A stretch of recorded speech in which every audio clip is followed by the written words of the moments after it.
배터리는 물리의 영역이 아니라 화학의 영역이죠. 그러니까 반도체처럼 딱딱 떨어지지 않습니다.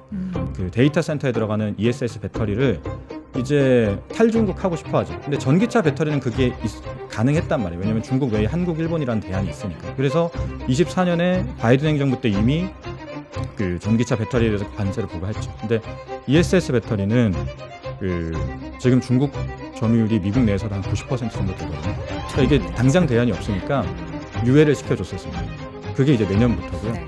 그래서 지금 뭐 테슬라 에너지 사업부나 플루언스 에너지 같은 기업들이 이제 막 요청을 강하게 하는 거죠. LG 엔솔도 얼마 전에 ESS 수주 공시를 냈던 것이고, 삼성 SDI도 지금 조기 생산에 좀 들어가려고 준비를 하는 것이고, 그래서 두 가지가 겹친다라고 봅니다. 보조금 없이도 자연 성장 가능한 시장인데 그 시장을 지금 중국이 다 먹고 있었고, 그 부분을 지금 빠르게 대체를 해야 되는 역할을 지금 한국 업체들에게 요청합니다. 네, 월스트리트 모닝 브리핑 함께하고 있습니다. 우리 박 팀장님의 이제 곧 떠난다라는 소식을 듣고 많은 분들이 아쉬워하시는데, 예, 좋은 일이니까 저희는 잘 이제 보내드려야죠. 이제 금요일에까지 여러분 함께 해주시고 박 팀장님도 응원 많이 해주시기 바랍니다. 저도 섭섭해요. 예, 섭섭한데 어떻게 해요? 제가 뭐 붙잡을 수가 없잖아요. 예, 가는 사람에게는 잘 가라고 이렇게 진달래꽃을 쫙 풀어드리도록 하겠습니다. 자, 이번에는 글로벌 인터뷰 하나증권 리서치센터 김도훈 부장 함께합니다. 어서 오세요. 네, 안녕하세요. 하나증권 김도훈입니다. 부장님 어디 가지 마세요. 네. 알겠습니다. 갑자기 왜 목소리를 또 다시 목소리 또 안 좋으신 거예요? 아니, 물 한 잔 먹을까요? 물 한 잔 드십시오. 자, 오늘 우리 김도훈 부장님과 함께 시장 이야기 매일 아침마다 하루에 하나로 저희가 키워드를 잡고 있습니다. 또 오늘 키워드 보니까 되게 뭐 어렵던데요? 뭐예요? 오늘은 이제 경제 지표가 나올 건데요. 네, 화면에 보시는 것처럼 미국의 경제 지표가 상당히 많죠. 네. 어저께 밤에 발표됐던 미국의 ISM 서비스업 지수도 그렇고, 근데 그런 것들을 총망라해서 미국의 분기별 나오는 GDP를 매일 트래킹하는 지표가 있습니다. 네. 미국의 아틀란타 연준에서 발표하는 GDP Now Forecast인데 그 GDP Now Forecast가 간밤에 발표되는 걸 보니까 올랐어요. 화면에 보시는 것처럼 2.1%에서 2.5%로. 이게 상당히 좀 의미 있다라고 생각하는 게, 미국의 어저께 대부분 외신들이 관세 때문에 경기 안 좋다, 미국의 ISM 서비스업 지수 중에서 네. 세부 지표를 보면 가격 지수라는 게 있는데 2022년 10월 이후에 최고치입니다. 즉 스태그플레이션, 경기도 안 좋고 물가가 오를 것 같다라는 우려 섞인 부분이 많았었는데 실제 미국의 애틀란타 연준에서 발표하는 GDP 나우 폴캐스트는 3분기 GDP 좋아질 것 같다라는 것을 보고 있어서, 자, 이게 어떤 것이냐, 많이 혼선된다라는 것이죠. 그리고 지표를 세세히 하나하나씩 뜯어봐야 된다는 것입니다. 아직까지는 경기 침체에 대한 우려는 저 밑에 바닥에 있으니까 오히려 관세에 대한 노이즈, 더 나아가서 다양한 뭐 연준장이 누가 될 것이냐, 섀도우 페드냐 등등이 있는데, 이러한 노이즈들, 즉 금융시장에서 가장 중요한 거 신호와 잡음을 구분해보자라는 의미에서 미국의 GDP는 3분기에 2.5%로 상승할 가능성이 높다라는 게 신호다라는 것을 말씀드리도록 하겠습니다. 저 GDP 나오는 계속 움직이는 거죠. 네, 매일매일 나오는 경제 지표를 갖고 네. 아틀란타 연준에서 하나하나 경제 지표마다 가중치가 있잖아요. 어떤 경제 지표는 꽤 중요하고 어떤 경제 지표는 그들의 기준에 의해서 좀 덜 중요하고, 그래서 매일매일 업데이트 된다고 보시면 좋을 것 같습니다. 저게 약간 신뢰도가 높은 데이터라고 볼 수 있을까요? 방향성이 거의 맞아요. 방향성이. 네, 왜냐하면 분기마다 한 번씩 발표되는 것을 매일매일 발표되는 소프트 데이터와 하드 데이터를 다 접목시키기 때문에 네. 급등락도 가끔 나옵니다. 하지만 그 방향성, 계속해서 상승 추세인가 아니면 하향 추세인가가 좀 더 중요한 의미가 있다라고 말씀드릴 수 있겠어요. 사실 밤사이에 서비스업 관련한 ISM 서비스업 제조업 지수 발표가 되고 나서 결국에는 관세가 서비스업에도 안 좋은 영향을 미치고 있다라는 데이터 나왔는데, 그러면 이 데이터는 잡음일까요? 아니면은 우리가 우려해야 될 부분일까요? 보통 간밤에 나왔던 ISM 서비스업 지수는 흔히 소프트 데이터, 서베이 지표죠. 네. 따라서 분명 영향이 있을 겁니다. 하지만 리바이저 즉 한 달 한 달 지날수록 개정될 수도 있다라는 거, 수정될 수도 있다라는 것을 봐가면서 네. 안전띠는 마련해야겠죠. 하지만 이 모든 것을 맹실하면서 보일 때는 아니다라는 말씀을 드립니다. 저는 오픈 AI에는 챗 GPT가 있다면 네. 하나증권에는 네.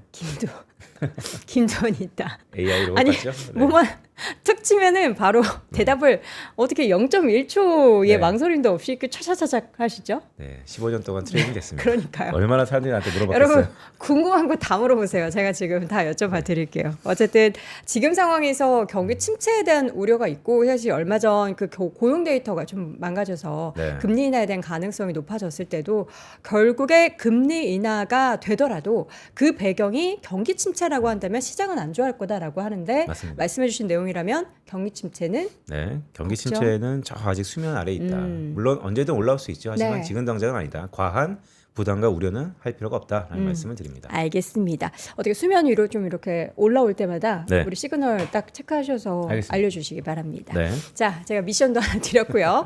자, 이번에 오늘 글로벌 인터뷰는 어떤 분이 함께 하시죠? 오늘은 이분을 모시기 위해서 한 달 반 전부터 이분을 내가 꼭 나와야 된다. 그런데 이분이 또 아. 엄청 프로페셔널한 게 네. 자기가 담당하는 섹터에 이쯤 되면 이벤트가 있을 것 같다. 오. 그래서 미리 선점하신 분입니다. 하나증권에서 2차 전지, 배터리 등등을 담당하고 계시는 분 김현수 애널리스트 소개시킵니다. 위원님 어서 오세요. 어서 오세요. 아, 네. 정말 오랜만에 뵙네요. 네, 제가 보니까 한 2년 좀 넘었더라고요. 맞아요. 네. 그때 2년 전에 제가 네. 퇴근길 라이브 진행할 때 맞습니다. 네. 그때 뵙고 못 뵀어요. 그쵸. 그때 네. 그때가 한창 2차전지 난리 났을 때죠. 그쵸, 좀 시끄러울 때라서 네. 방송에 한동안 좀 안 나오려고 그렇죠, 했던 그렇죠. 시기였습니다. 아니 우리 또 3프로TV 시청자분들이 네. 우리 김현수 위원님 되게 좋아하시고요. 팬 많죠. 많고요. 저도 네. 팬이에요. 근데 더 중요한 건 원래 사내에서 팬이 있는 게 되게 중요한데. 아, 사내에서도? 리서치 센터 안에서도 팬이 많아요. 인기가 많아요? 많죠. 아, 되게 표정 안 그랬나요? 좋으시네. 아니. 저도 몰랐는데 감사합니다. 예, 우리 김현수 위원님과 오늘 오랜만에 2차 전지 배터리 이야기를 나눠 볼 텐데 우리가 이제 월모보다 보니까 미국 쪽 또 글로벌한 내용부터 짚어보고 여러분들이 궁금해하시는 거 뭔지 알아요. 예, 국내 얘기도 오늘 예, 곁들여서 해드리도록 하겠습니다. 지금 전기차 배터리 산업이 전체적으로 글로벌리하게 봐도 그렇게 막 좋은 상황은 아닌 거죠. 그렇죠. 네. 그러니까 뭐 전기차 자체는 그래도 조금씩은 성장을 합니다. 네. 물론 이제 막 한창 버블 때보다는 좀 덜 할 뿐이죠. 근데 이제 한국 배터리 기업들 같은 경우는 뭐 유럽에서 좀 점유율을 잃어가는 것, 네. 그리고 뭐 이제 전반적인 글로벌 배터리 업황을 보면은 확실히 뭐 이따 말씀드리겠지만 뭐 전기차 보조금 폐지라든지 이런 정책적인 변화가 좀 있기 때문에 확실히 이전보다는 좀 안 좋은 게 사실이죠. 네. 이 보조금 폐지가 상당히 의미 있는 정책인데 이런 거잖아요. 가뜩이나 안 좋은데 그렇죠. 보조금까지 보조금까지. 폐지되면 뭐 하지 말라는 거냐. 이 전반적인 섹터를 담당하는 입장에서 이런 악재는 우리 흔히 근데 그런 게 있잖아요. 알려진 악재는 악재가 아니다. 그렇죠. 또한 이게 기회일 수 있다. 주가 측면에서는 어떻게 봐야 됩니까? 맞습니다. 그 악재 그 자체보다 이게 반영이 됐느냐 안 됐느냐가 중요한데 네.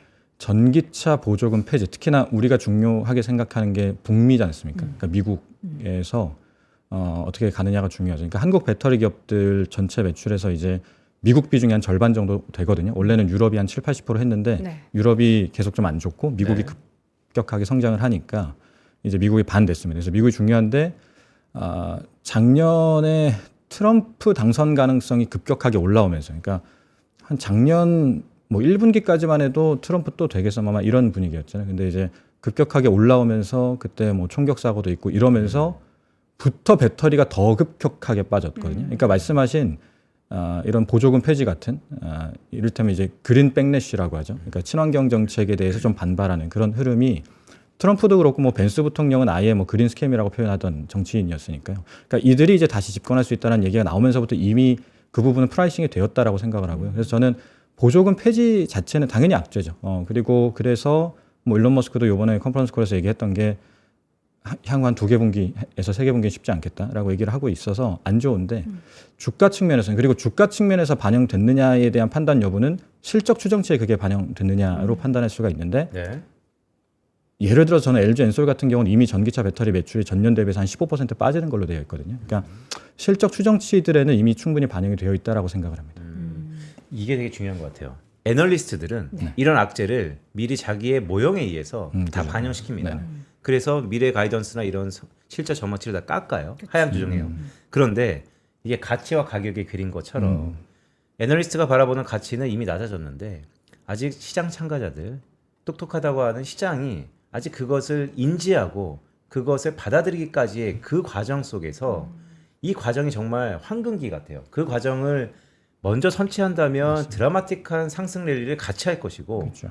근데 여기서 그렇게 먼저 그거를 선취했는데 애널리스트가 틀렸다 이러면 다시 나락으로 갈 것입니다. 여기서는 맞습니다. 어떤 지금 시기입니까? 맞습니다. 그러니까 일단 그러니까 방금 말씀하신 그런 흐름 때문에 너무 빨라도 문제지 않습니까? 그러니까 이제 보조금 폐지될 거다. 그리고 트럼프 되면 뭐 이런 친환경 산업 안 좋을 거다라는 거 이미 다 아니까 네. 트럼프 당선될 때 저희가 잠깐 올랐어요. 그러니까 트럼프 당선 막상 되니까 작년 12월 말쯤에 저희 배터리 섹터가 전반적으로 올랐고 뭐 미국의 뭐 친환경 에너지 산업 기업들도 잠깐 올랐었거든요. 그때 방금 말씀하신 그런 부분들을 보신 분들도 있었겠지만 약간 빨랐던 네. 거죠. 사실 추정치 하향 조정도 충분히 소화되지 않았고요. 근데 그게 벌써 이제 한 8개월이 온 거지 않습니까? 그러니까 지금 현 시점에서는 저는 이제 배터리 산업에 대해서 그동안에 좀 보수적으로 봐왔던 입장임에도 불구하고 추정치가 이미 충분히 프라이싱이 되었다라고 생각을 하고요. 추정치 하향 조정도 이미 충분히 소화가 되었다라고 생각을 하고 그래서 뭐 예를 들면 뭐 국내 기업들의 사례로 보면은 LG 에너지 솔루션이나 에코프로 비행 같은 경우 지금 뭐 상황이 엄청 좋지는 않습니다. 근데 좀 투자 의견을 올린 것도 최근 지금 2분기 실적 발표 시즌이잖아요. 최근 한 달 사이에 그 하나둘씩 지금 이제 올릴 수가 있었거든요. 그럴 수 있었던 것도 방금 말씀하신 이유 때문에. 그래서 질문 주신 거에 답변을 드리면 악재, 특히나 미국의 전기차 보조금 폐지라고 하는 악재는 이미 지난 한 10개월을 거쳐 오면서 충분히 프라이싱이 되었다라고 생각을 합니다. 저는 감 잡았어요. 왜, 어떤 감이요? 사실 되게 믿음직한 후배를 떠나서 실력 있는 애널리스트거든요. 저희 사내에서 모닝 미팅 하지 않습니까? 네. 연말부터 계속 배터리의 주가 올라가는데도 계속 쇼 때리더라고. 아니다. 그랬거든 속으로. 쟤는 언제 팔 거야? 근데 이게 오늘이 이쯤이구나. 그렇죠. 요번 2분기 실적. 그러니까. 네. 그러니까 그런 거니까 작년까지는 계속 안 좋게 봤고요. 올해부터는 연초부터 얘기했던 게 이제 적정 밴드 내에서의 트레이딩 할 수 있는 기회는 되었다라고 봤어요. 이제 그게 좀 된 거고 이제 거기에서 이제 조금 살 수 있는 기회가 되었다라고 보고 있습니다. 네. 실제 주가 추이를 좀 비교를 해볼 때, 근데 산업 안 좋다라고 하는데 일본의 이 파나소닉의 주가는 올랐다. 이거는 뭘 의미하는 걸까요? 그렇죠. 어느 정도 차이였는지 좀 보면은 네. 요 그래프 첫 번째 그래프 좀 띄워주시면 우리나라 삼성 SDI와의 네. 비교 차트입니다. 네, 맞습니다. 이게 최근 1년간 주가 추이인데, 그러니까 작년 아까 말씀드렸던 우리나라 기업들 주가 막 폭락할 때 네. 파나소닉 주가가 한 70%가 올라왔었어요. 와. 그러니까 파나소닉은 잘 아시다시피 테슬라의 전기차 배터리 벤더입니다. 그렇죠. 반면에 이제 삼성 SDI 똑같은 기간 보시면 차이가 굉장히 크죠. 네. 그러니까 뭐 파나소닉도 전기차 배터리 업황의 영향을 받는데 빠졌단 말이에요. 그러니까 이 두 가지 차이가 있었다라고 보는데 물론 그 두 가지 차이다 결국은 다 실적에 대한 얘기입니다. 그러니까 실적이 파나소닉은 올랐어요. 작년에 배터리 매출이 안 빠지고 버티면서 수익성이 좋아지면서 이익이 올랐고요. 한국 배터리 기업들은 뭐 삼성 SDI도 그렇고 LG엔솔도 그렇고 다 실적이 빠졌죠. 그러니까 왜 그랬느냐를 생각을 해보면 이게 이제 두 가지인데 이제 전기차 배터리 출하량의 차이가 있었기 때문입니다. 예를 들어서 파나소닉 같은 경우는 전기차 배터리 매출의 대부분이 테슬라로 가고요. 테슬라가 안 좋다 하지만 그냥 작년에 성장이 없었다랄 뿐이지 뭐 역성장이 있었던 건 아니고요. 올해도 작년 대비해서 빠지는 폭이 지금 상반기 누적 기준으로는 마이너스 10% 정도입니다. 그러니까 부진의 폭이 그렇게 크진 않아요. 그리고 결정적으로 테슬라 내에서는 여전히 거의 솔벤더에 가까운 지위를 누리고 있습니다. 반면에 이제 한국 배터리 기업들은 뭐가 문제냐면 주요 고객사들의 전기차 판매 지표가 테슬라보다는 확실히 좀 안 좋고요. 뭐 예를 들어서 뭐 스텔란티스나 이런 이제 포드나 이런 기업들. 그리고 이제 더 결정적으로 안 좋은 게 이 두 번째 그림인데 네. 우리가 유럽에서 많이 돈을 벌었거든요. 그러니까 네. 배터리 버블이 한창이던 시기를 돌이켜 보면 2021년 2년 요때가 유럽에서 우리 점유율이 70% 정도 했었습니다. 네. 근데 지금 한 35% 정도 하거든요. 절반으로 줄었어요. 딱 절반 사이로 빠졌어요. 3년 사이에. 그 기간에 당연히 그 부분은 지금 중국 기업들이 가져간 거고요. 네. 그러니까 요 차이가 있는 거죠. 그러니까 파나소닉은 테슬라에게 주로 공급을 하는데 테슬라 내에서 점유율은 그렇게 안 빠지고 테슬라도 전기차 판매 대수가 큰 변동은 없습니다. 근데 이제 우리나라 기업들은 주요 고객사의 전기차 변동이 좀 크기도 하거니와 결정적으로 이것처럼 그 해당 고객사 내에서의 MS가 너무 많이 빠졌어요. 네. 그러다 보니까 실적이 빠지는 거죠. 그래서 여기에서 그 방금 보여드린 이런 그 주가 흐름의 차이가 일단 하나가 나타났다라고 보고요. 네. 그리고 두 번째로는 이제 ESS죠. 파나소닉은 전체 매출에서 ESS 매출 비중이 30%가 좀 넘습니다. 그리고 ESS는 꼭 이런 이제 뭐 친환경 정책에 대한 지원이 좀 준다 하더라도 자연 성장 가능하다라는 로직이 좀 있거든요. 네. 이건 뭐 이제 에너지 산업에 대한 얘기니까 좀 차치하고 그래서 네. ESS 시장은 구조적인 성장이 가능한데 그 과정에서 파나소닉은 고수혜가 좀 있었고요. 한국 기업들은 이 매출 비중이 좀 작다 보니까 그 수혜가 좀 더 약했죠. 그래서 그게 좀 차이가 있었다라고 봅니다. 지금 시점에서 이제 2년 만에 우리 위원님 출연하신 거잖아요. 그러면 그렇죠. 그게 이제 시그널이 되는 건가요? 이제 배터리 산업에 대해서 음. 긍정적인 뷰로 완전히 바뀌신 건가요? 아니면 어떨까요? 그러니까 온도차가 있습니다. 그러니까 한 뭐 21년, 22년 뭐 이럴 때는 진짜 사서 뭐 2배 이상을 볼 수 있는 기업들이 많이 있었다라고 네. 봐요. 근데 이제 그게 충분히 반영되면서 주가가 많이 올랐었던 것이고 그 부분을 너무 과하게 반영해서 뭐 매도 의견도 내고 막 그랬던 거라면 이제 올해 초에는 이제 적정 밴드 내에서의 트레이딩 한 3-40% 트레이딩을 할 수 있었다라고 보고 이제 그 부분이 저점 대비 조금 이제 한 20-30% 올라왔거든요. 여기에서 일부 기업들은 실적 추정치를 올릴 수 있는 로직이 생겼는데 방금 말씀드린 것에서 답이 있는 게 ESS 쪽 실적 추정치들이 올라가는 게 좀 보이거든요. 네. 네. 그러니까 ESS 쪽 수혜를 좀 받을 수 있는 기업들 같은 경우는 추정치를 올릴 수가 있기 때문에 과거 버블 때처럼 뭐 2-3배를 보고 있지는 않습니다. 다만 이제는 한 3-40%보다 좀 넘는 수준의 업사이드를 볼 수 있는 시기가 굉장히 오랜만에 방금 말씀하신 대로 2년 만에 좀 왔다라고 보는 거죠. 나는 아까 그 말에 딱 느꼈는데 어떤 얘기요? 그러니까 이 과정을 알잖아요. 여기에 오기까지의 김현수 애널리스트의 그 빌드업 과정을 그래갖고 야 이래서 나왔구나 싶은 그 멘트가 자 요즘에 리튬 가격 있잖아요. 예. 급락했잖아요. 그렇죠, 맞아요. 네. 그리고 나서 조금 올라오고 있죠. 그러니까 이럴 때가 좀 위험한가? 뭐 분수령인가? 여러 가지 생각이 드는데 네네. 어떻게 봐야 됩니까? 맞습니다. 이게 리튬이 뭐 엄청난 변동성을 보였습니다. 일단은 어느 정도 그러니까 흐름만 먼저 좀 말씀을 드리면 이 네 번째 페이지인데요. 그러니까 코로나 초반 뭐 이럴 때 그리고 코로나 이전도 마찬가지고 그 킬로그램당 10불 내외 그리고 저점이 4.8달러였습니다. 킬로그램당. 그러다가 이게 그 여기 나와 있는 가격 기준으로는 80달러고 이게 선물 가격 기준으로는 한 88달러까지 올라갔었습니다. 한 2-3년 사이에. 이 리튬 가격과 니켈 가격 같은 이런 메탈 가격이 한 3개월에서 6개월 후행하여 양극재의 가격과 배터리 가격에 영향을 주거든요. 네. 그러다 보니까 저희 산업은 요 2020년대 초반이 어떤 흐름이었냐면 Q도 올라가고 그때 전기차가 연평균 한 3-40% 성장하던 시기였고 여기 나와 있는 P도 올라가던 시기였습니다. 그러니까 Q와 P가 올라가면 당연히 실적 추정치 올라가고 그게 멀티플을 자극하면서 엄청난 버블을 만들었던 거죠. 근데 그 이후에 전기차 판매량도 준 게 아니라 증가율이 축소가 되고 네. 그리고 이제 메탈 가격이 88달러 하던 게 지금 지난달 평균 가격 기준으로는 8달러 그리고 최근에는 한 9.2달러 정도 됩니다. 그러니까 한 8, 9달러까지 한 10분의 1 토막이 난 건데 당연히 그러다 보니까 요 배터리 판가도 같이 빠졌던 거죠. 그러니까 또 지난 1년 반 동안은 Q도 빠지고 P도 빠지는 시기였습니다. 근데 지금은 아까 잠깐 말씀드린 것처럼 전기차 보조금 폐지되더라도 전기차가 역성장할 거라고 보지는 않거든요. 성장률이 더딜 뿐이죠. 그러니까 Q는 이제 최악의 상황은 지났다라고 보고 P도 마찬가지로 이제 더 안 빠지고 좀 버티고 있는 가운데 말씀하신 것처럼 최근에 조금 반등을 했습니다. 이런 부분들이 그러면 이제 배터리 기업들의 실적 추정을 하는 입장에서는 이제 Q와 P가 최악의 상황을 지났고 일부 뭐 ESS 이슈나 이런 이유로 좀 추정치가 올라갈 수 있으면 이제 요게 아까 말씀드린 그런 매수 시그널이 되는 것이죠. 지금 상황 속에서 지금 물론 가격 반등했다라고는 하지만 저게 뭐 의미를 부여할 만한 수준의 반등인지는 아직 그래서 모르겠어요. 어느 정도 한계를 보는 겁니다. 그러니까 아까 말씀드린 대로 지금 여기에서 배터리 버블 때처럼 2-3배를 보느냐 저는 그렇게 보지는 않습니다. 근데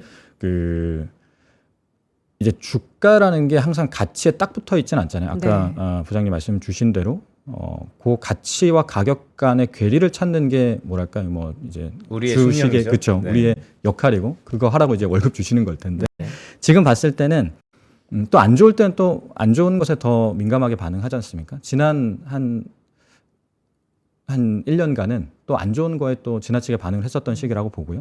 그런 가운데 이제 추정치는 더 안 내려가는데 그것보다 더 안 좋은 상황들을 가정한 추정들을 지금은 조금 더 하고 있는 것 같습니다. 그래서 그런 부분들이 정상화되는 국면이 주가 측면에서는 기회라고 보는 거죠. 배터리 쪽 기업들 이제 미국 같은 경우에 사실 우리 투자자분들이 네. 2차 전지 배터리 쪽 기업 투자를 뭐 많이 하시는지 모르겠어요. 근데 대표 기업이 이제 앨범알인데 그 기업 최근에 추이 좀 어떻습니까? 그러니까 딱 앨범알이 요 리튬 네. 가격 오를 때 이게 참 이렇게 그래프가 나와 있으니까 가격 반등폭이 미미하긴 합니다. 이게 80달러던 게 8달러 왔다가 9달러 온 거니까 네. 뭐 크진 않은데 또 8달러에서 9달러 간 거면 비율로는 10% 넘게 오른 거잖아요. 그러네요. 그래서 그거에 반응을 해서 앨범알이 여기 나오는 것처럼 그 최근 3개월 주가 추이 보면은 한 60달러 내외에서 최근에 한 80 몇 달러까지 간 거니까 꽤 나름 오르네요. 그래도 그렇죠. 한 3-40% 오른 거거든요. 이게 그 여기 그 가격 추이 다시 보시면 네. 그 23년에도 잠깐 반등했었던 적이 있었고 24년 초에도 잠깐 반등했었던 적이 있었어요. 네. 근데 이때는 앨범알이 이렇게까지 반응은 안 했었습니다. 왜냐하면 그때는 뭔가 반등의 논리가 그냥 명쾌하진 않았어요. 그냥 뭐 잠깐 오르는 거다 뭐 이런 정도의 해석밖에 안 됐었거든요. 근데 최근에는 왜 올랐냐면 중국 때문입니다. 중국. 그러니까 그것 때문에 아 이건 좀 펀더멘탈리 바뀌는구나라는 생각을 했던 건데 뭐냐면 이거는 뭐 다른 애널리스트 분들도 많이 얘기하셨을 텐데 지금 중국이 구조개혁 얘기하잖아요. 네. 네. 특히나 이제 공급 사이드의 구조개혁을 얘기하고 있고 그러니까 제가 생각했을 때 배터리 산업 입장에서 중요했던 포인트가 7월 1일에 중국의 재경회의였는데 그때 시진핑 주석이 얘기했던 게 그 소모적인 가격 경쟁을 억제하라라는 표현을 썼습니다. 가격 경쟁을 억제하라는 표현을 썼는데 그 대상이 이제 친환경 에너지 산업이 포함이 됐었고 친환경 에너지 산업의 대표격이 뭐 배터리나 리튬이죠. 글로벌 리튬 공급량의 80%를 지금 중국이 담당을 하고 있기 때문에 중국 내에서 소모적인 가격 경쟁이 억제가 되면 당연히 리튬 가격에 영향을 줄 수밖에 없고요. 그게 최근에 리튬 가격 상승을 견인했는데 이거는 그 리튬 시장 입장에서는 글로벌리 최대 벤더 소속국의 정책 변화니까 네. 이게 상당히 큰 변화죠. 그래서 이것 때문에 방금 말씀드린 대로 80달러 가니 그렇게 보는 건 계속 아니라고 말씀을 드리지만 지금 이게 그 역사적 최저점까지 와 있는 상황에서 중국이 그렇게 구조개혁에 나서면 적어도 이제 피 때문에 실적 추정치 내려야 되는 상황은 지났다라고 보는 거고요. 그러면 이제 아까 말씀드린 대로 ESS를 포함한 Q에서 올릴 수 있는 포인트가 생기면 이제 추정치를 좀 올릴 수 있는 논리는 이제 생기는 거죠. 아 근데 얘기를 쭉 들어보니까 바닥인 거는 저는 완전히 컨빅션이 생겼어요. 네네. 그런데 우리 주식을 투자하는 데 있어서 음. 잃지 않으려고 투자하는 사람들도 있겠지만 네네. 그것보다 벌려고 하잖아요. 그렇죠. 그래서 지금 말씀을 쭉 들어보니까 네. 중국의 큰 변화도 네. 수요단에서의 경기단에서의 찐 변화가 아니고 정책적인 일회성인 드라이브로 누르는 거잖아요. 네. 또 정책은 언제든 바뀔 수 있는 맞습니다. 것이고 그렇다면 이제 배터리를 이걸 뭐 배당하는 업체를 볼 수도 없는 것이고 도대체 이거의 엣지는 뭡니까? 네, 그렇죠. 굉장히 중요한 부분입니다. 공급 개혁으로 인해서 이제 더 내릴 만한 요인은 없다라는 확신은 얻었는데 이제 올릴 만한 요인이 있느냐거든요. 그러니까 실적 추정치를 올릴 수 있느냐. 그게 전기차에서는 부재합니다. 전기차는 그러니까 아까 말씀드린 대로 막 30-40%씩 성장하는 시기는 지났고 한 10%씩 정도의 성장을 보는 거고 그 부분 정도까지 이제 하향 조정을 해놨다라는 거 정도예요. 그러니까 여기도 이제 더 내릴 만한 요인은 없다라는 거고. 그래서 그 이제 말씀 주셨던 것처럼 아직 한계가 있다라고 계속 말씀을 드려왔던 거죠. 근데 이번 2분기 실적 시즌에 나타났던 현상들이 뭐냐면 ESS는 북미에서 굉장히 조기 가동되는 라인들이 많아져요. 그러니까 지금 배터리 업황이 막 안 좋은데 뭐 전기차는 뭐 가동 중단도 하고 막 이런단 말이에요. 근데 또 일부 라인은 너무 주문이 강해서 ESS 현지 라인을 뭐 조기 생산한다. 예를 들어서 LG엔솔 같은 경우는 내년 초에 북미 현지 ESS 라인을 가동할 예정이었는데 이걸 2분기에 그냥 바로 들어가 버렸어요. 왜 그래요? 무슨 일이 있는 거예요? ESS에? 두 가지 때문인데요. 일단 네. ESS는 자연 성장 가능한 로직이 좀 있거든요. 예를 들어서 데이터 센터에 들어가는 ESS 같은 경우는 이게 데이터 센터는 뭐 재생에너지 물론 이제 데이터 센터에 재생에너지 쓰려고 하는 것도 있지만 기본적으로 데이터 센터는 그것과 무관하게 또 이런 AI 시대의 자연 성장이 가능한 시장인데 거기는 이런 비상발전용 ESS가 또 들어가줘야 된다는 말이죠. 네. 그러니까 거기에 붙어서 들어가는 자연 성장 로직이 있고 또 하나는 이 재생에너지는 이게 이상적인 조건에서는 이 균등화 발전 단가가 싸잖아요. 그러니까 그 풍력 발전이나 태양광 발전은 재료비가 없기 때문에 이 보조금이 좀 준다 하더라도 자연 성장 가능한 로직이죠. 그래서 거기에 붙어서 ESS가 성장한 게 또 하나가 있고요. 그래서 그거는 좀 이제 큰 담론이고 조금 이제 디테일하게 들어가면 내년부터 대중국 관세가 ESS 배터리에도 부과가 됩니다. 이게 품목별로 그죠. ESS 배터리에 대해서 이제 핀포인트를 찍어서 내년부터 시작이 돼요. 이게 그동안 미국이 중국 그렇게 때렸는데 뭐 이제 부과하냐 이렇게 생각할 수가 있는데 그만큼 대안이 없었어요. 그러니까 미국 입장에서도 재생에너지나 ESS에 들어가는 그 데이터 센터에 들어가는 ESS 배터리를 이제 탈중국 하고 싶어 하죠. 근데 전기차 배터리는 그게 가능했단 말이에요. 왜냐하면 중국 외에 한국, 일본이라는 대안이 있으니까. 그래서 24년에 바이든 행정부 때 이미 그 전기차 배터리에 대해서 관세를 부과했죠. 근데 ESS 배터리는 그 지금 중국 점유율이 미국 내에서도 한 90% 정도 되거든요. 그러니까 이게 당장 대안이 없으니까 유예를 시켜줬었습니다. 그게 이제 내년부터고요. 네. 그래서 지금 뭐 테슬라 에너지 사업부나 플런스 에너지 같은 기업들이 이제 막 그 요청을 강하게 하는 거죠. 그래서 테슬라도 LG 엔솔도 얼마 전에 그 ESS 수주 공시를 냈던 것이고 삼성 SDI도 지금 조기 생산에 좀 들어가려고 준비를 하는 것이고. 그래서 두 가지가 겹친다라고 봅니다. 보조금 없이도 자연 성장 가능한 시장인데 그 시장을 지금 중국이 다 먹고 있었고 그 부분을 지금 빠르게 이제 대체를 해야 되는 역할을 지금 한국 업체들에게 요청을 하는 것이죠. 반사이. 네. 제일 궁금한 거 이제 한국이 그 네. 미국에 달라지고 있는 배터리 산업 업계에서 이제 전기차는 솔직히 기대를 좀 접고 있잖아요. ESS에 대한 수혜를 지금부터 이제 막 수혜가 시작되는 거죠. 그 90%였던 것들을 계속 비중을 줄이면 우리나라 기업도 대표적으로 뭐 잘하고 있는 세 기업 있잖아요. 그렇죠. LG 엔솔, 삼성 SDI, 일단 뭐, 그렇죠. SK온. SK온까지요. 네. 다 그러면 수혜를 고스란히 지금 이제 빨아들이기 시작하는. 그렇죠. 근데 이제 두 그런 가지를 얘기인가요? 생각해야 된다라고 봅니다. 그 전기차 배터리 시장이 북미에서 지금 한 뭐 150기가, 200기가 정도 연간 수요 나오거든요. ESS 시장은 그거의 한 뭐 3, 4분의 1 정도예요. 물론 많이 성장을 했습니다만 아직 적습니다. 그래서 그 말인즉슨 전기차의 부진을 ESS로 다 메이크업 할 수는 없습니다. 한계가 있는데 근데 이제 두 번째 생각해야 될 건 그렇게 매출이 증가할 때 그 방금 말씀하신 국내 셀 메이커들, 소재 기업들보다 셀 메이커를 제가 투자 의견을 먼저 올렸던 이유는 뭐냐면 보조금이 엄청나게 커서예요. 그러니까 그 미국의 정책 기조를 보면 뭐 바이든에서 트럼프로 넘어오는 과정에서도 변하지 않았던 키워드가 저는 제조업 리쇼어링이라고 생각을 하거든요. 제조업 재육성 전략은 바이든 행정부에서 시행했던 정책이라도 지금 유지가 되고 있는데 그 중에서 제일 많이 언급이 되는 게 요 AMPC 생산 보조금입니다. 배터리를 미국에서 생산하면은 킬로와트아워당 $35를 주는데 지금 배터리 가격이 한 $100 정도 해요. 네. 그러니까 3분의 1을 그냥 현금으로 주겠다는 겁니다. 엄청나게 파격적인 거고 그래서 이게 처음 그 바이든 행정부에서 발표가 됐을 때 이게 너무 많으니까 아마 나중에 바뀔 거다라고 했었어요. 업계에서도. 근데 지금 그대로 트럼프 행정부에서도 유지가 되거든요. 그러니까 그만큼 파격적인 혜택인데 요게 들어오면 전기차 배터리에서는 이걸 GM이나 포드랑 나눠 먹어야 돼요. 왜냐하면 조인트 벤처 형태이기 때문에. 근데 ESS 공장은 지금 LG 엔솔이 그 초기에 미국에서 생산하는 형태가 다 100% 지분을 보유한 단독 공장이기 때문에 이걸 다 먹는단 말이에요. 그래서 단순 계산해 보면 미국에서 ESS 사업을 하면 향후 6년간은 마진율 30%짜리 사업이 전개되는 거거든요. 리펀이 30% 되니까. 그렇죠. 기본으로 30% 그렇죠. 가지고 가는 네. 거죠. 이게 배터리는 매출 사이즈는 크지만 마진이 박해서 약간 그 업계에서 표현하는 게 이게 태산에 콩 심는 산업이라고 해요. 그러니까 산에서 콩 하나 나오는 마진이 5%짜리 사업인데 향후 6, 7년간은 마진이 워낙 좋아지니까 그 부분이 요 ESS 셀메이커 입장에서는 이익 추정치를 올릴 수 있는 로직이 되는 것이죠. 그래서 이제 좀 셀메이커를 먼저 좋게 보는 것이고. 그거를 약간 심도 있게 자칫 네. 꽈서 보면 네네. 미국이 이렇게 정부 부채가 많은데 이 보조금을 주는 이유는 자체 생산 불가능하고 중국한테는 주기 싫고. 그렇죠, 그렇죠. 그러니까 우방국이 한국을 비롯해서 이런 게 수혜를 입을 텐데 그렇죠. 거꾸로 리쇼링 하잖아요. 네. 미국이 뭐 다 만들 수는 없을 것 같습니다. 하지만 이게 자체적으로 미국이 생산이 된다면 마치 셰일 혁명처럼 그렇죠.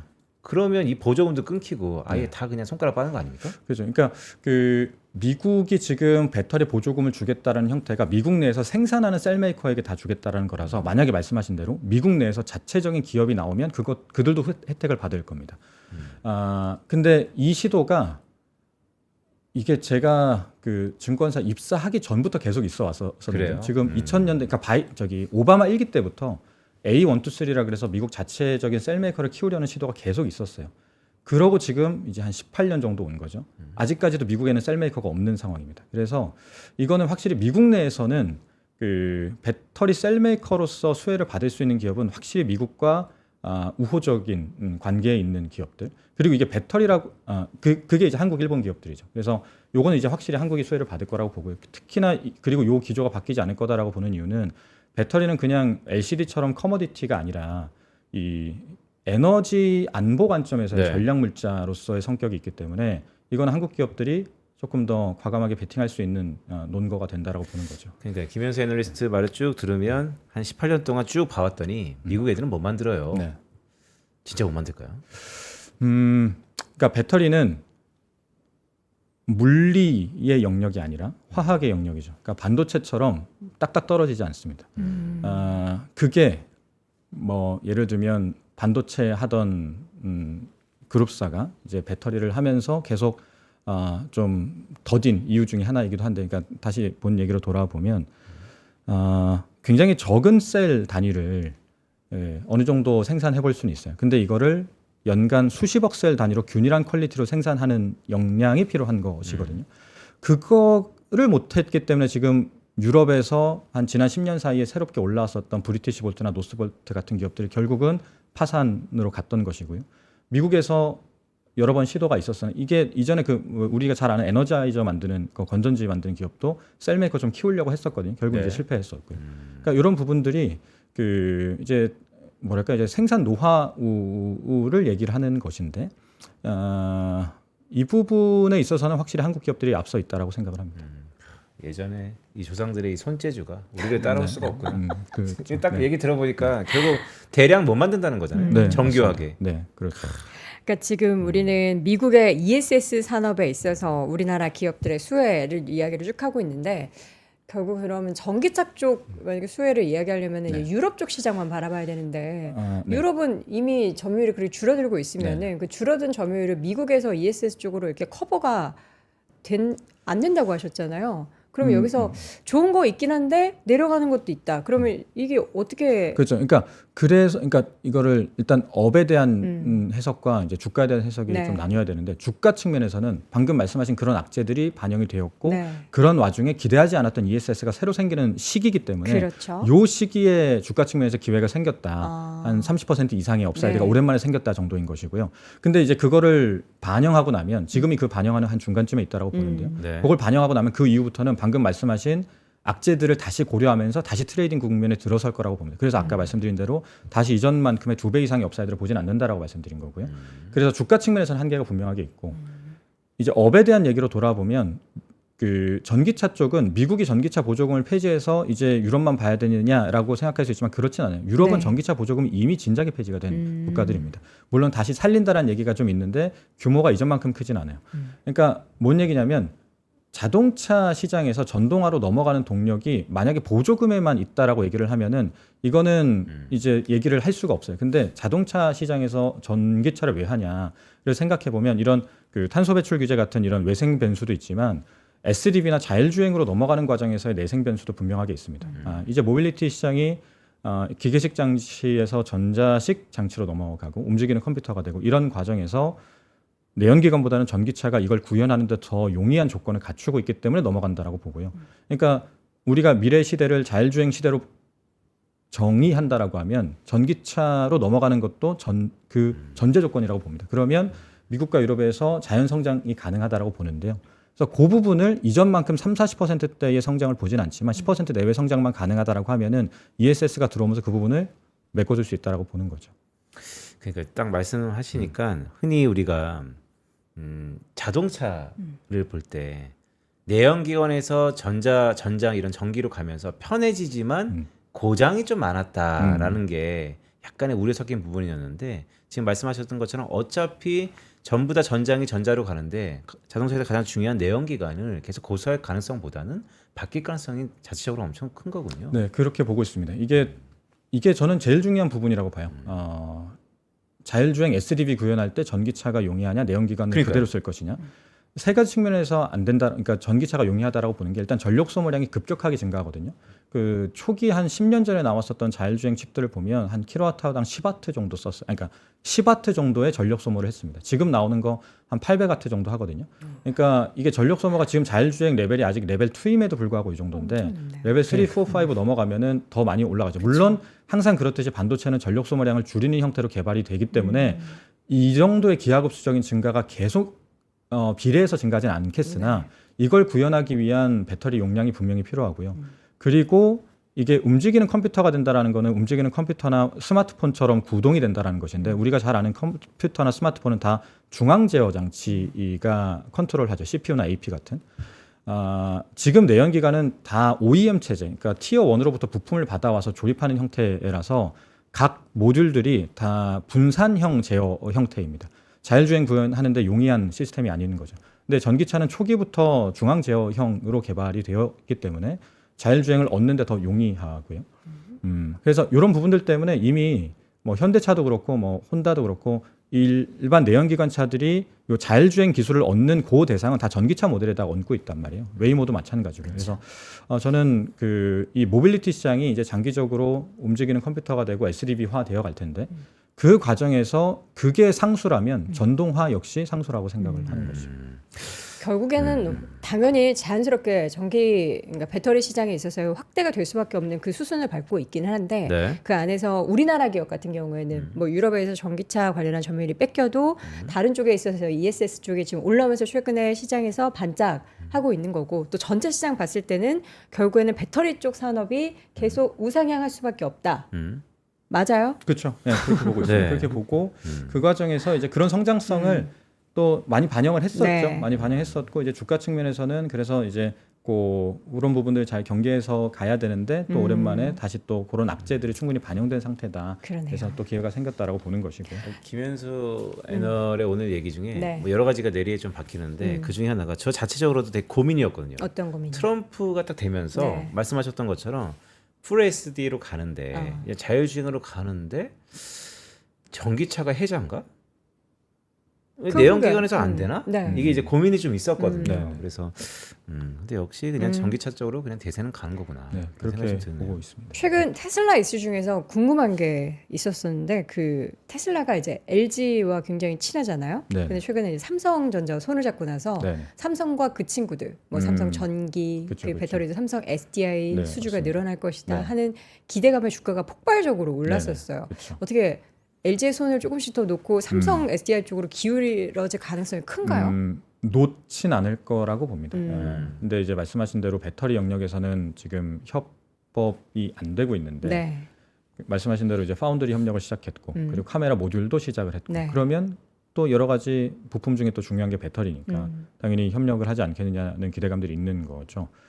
그게 단순히 그런 기대감만 있었으면 이렇게 주가가 오르진 않았을 텐데 마침 아까 말씀드린 ESS에서 테슬라의 연간 그 배터리 설치량을 보면 상반기에 한 20기가 했으니까 연간 한 40기가 보는데 그거에 한 3분의 1 정도 되는 물량이 지금 LG 엔솔 공급이 시작이 됐거든요. 그래서 나머지가 비니까 그럼 또 마침 또 이재용 회장과 그 일론 머스크와의 사진도 찍혔었고 네. 뭐 이제 그러면서 이제 나머지 부분을 삼성이 하는 거 아니에요? 이런 기대감들이 막 생기는 거죠. 그러니까 단순히 그 사진 한 장 그 자체보다도 그 맥락상 SD와 이 SDI와의 협력 가능성은 상당히 높아진 거 아니냐 이런 생각을 갖게 만드는 막 정황들이 보이는 거죠. 그렇죠. 그러니까 그런 느낌이 안 들어요? 어떤 느낌이요? 하방이 들면서 이상하리만큼 뭐 언론이 그런 걸 집중 하이라이트 할 수도 있겠지만 네. 삼성전자를 필두로 해서 호재성 주가 측면에서 이런 이슈들이 많네. 조금씩 그거에 같은 거. 관련한 되게 네. 이렇게 뭐 이렇게 어두운 곳에서 얘기들이 되게 많아요. 아 그래요? 뭐가 있어요? 왜냐면 그냥 이렇게 보면 방송에서는 얘기할 수 없는. 그래? 방송 끝나면 얘기해. 그런 게 있구나. 저보다 아니, 더 빠르시네. 얘기 많더라고요. 네. 아니 뭐 빠른다라기보다는 방송 끝나고 얘기하면 뭐 진짜 이렇게 예. 그렇습니다. 이재용 회장이잖아요. 이재용 회장. 네, 이재용 회장님. 네, 그렇습니다. 뭐 자, 이씨 한 같은 500만 명 이슈라고. 있지 않나? 같은 이슈. 너무 설마 너무 이런 그런 유교적이다. 것 때문에 그러겠습니까? 근데 어쨌든 사실 우리나라는 뭐 삼성이 결국에는 뭔가를 해야 시총 상위주 위주의 이게 상승이 좀 이렇게 보이면 시장을 끌어올리니까 뭐 그런 부분도 있고 외국인이 뭐 들어와서 살 때 네. 삼성전자를 산다라기보다는 시장을 살 때 삼성전자를 살 수밖에 없는 뭐 그렇긴 그런 하죠. 것도 있잖아요. 네. 그리고 삼성전자 그동안 너무 힘들어서 네. 올 봄에 네. 쇄신하겠다고 했잖아요. 뭐 배터리는 지금 계속 그래요. 쇄신하겠다고. 똑같은 거죠. 네. 뭐. 쇄신하겠다고 했으니까 그걸 이제 지켜내고 있는 거다. 네. 이렇게 이제 아, 쇄신이 아니고. 쇄신은 떼미는 그러니까, 거고 새로- 쇄신 오케이. 열심히 하겠다. 알겠습니다. 반도체 쪽에서도 그렇고 열심히 하겠다라고 했으니까 그 열심히 하는 것을 실제로 보여주는 거다라고 생각해 보시면 될 것 같습니다. 좀 많은 얘기들이 있네요. 소송도 끝났고 했으니까 이제는 달라지는 모습을 시청자분, 우리 투자자분들께 보여주는 거다라는 이야기를 했습니다. 자, 2년 만에 3프로TV에 오랜만에 출연하셔서 배터리의 업황이 달라지고 있고 왜 달라지는지 어떻게 달라지고 있는지 말씀해 주셨고요. 이제는 좀 자주 나와주세요. 예, 네, 불러주시면 알겠습니다. 감사드리겠습니다. 오늘 하나증권 기업분석실 김현수 연구위원 함께했습니다. 위원님 고맙습니다. 고맙습니다. 네. 자, 오늘도 월스트리트 모닝 브리핑 함께 하셨습니다. 전원경 교수와 함께 떠나는 미국 투어 8기. 보니까요, 미술관만 가는 게 아니에요. 미국 가면은 또 특히 뉴욕 가면은 그 브로드웨이 가서 네. 뮤지컬 한 편 봐야죠. 사진 찍고. 예, 뮤지컬 한 편 보거나 아니면 이제 오페라. 가서 또 이제 전율을 좀 느껴봐야 되는데 그런 커리큘럼도 모두 마련되어 있습니다. 다양한 문화를 연차로 쓰지 않고도 10월에 여러분들이 추석 연휴 딱 그 기간 동안만 누릴 수 있도록 저희가 예약부터 모든 세팅을 다 완료해놨으니까 여러분들은 몸만 오시면 됩니다. 자세한 사항은 영상 하단 링크 통해서 커리큘럼 내용과 또 예약 방법을 확인해 보시면 되겠습니다. 자, 저희는 내일 오전 6시에 다시 돌아오겠습니다. 여러분 오늘도 고맙습니다. 고맙습니다. 전원경 교수님과 함께 미국과 필라델피아를 누비며 세계 7대 미술관을 모두 관람합니다. 관심 있으셨던 분들은 조금 서두르시면 좋겠네요. 영상 아래 링크에서 자세한 내용을 확인하세요.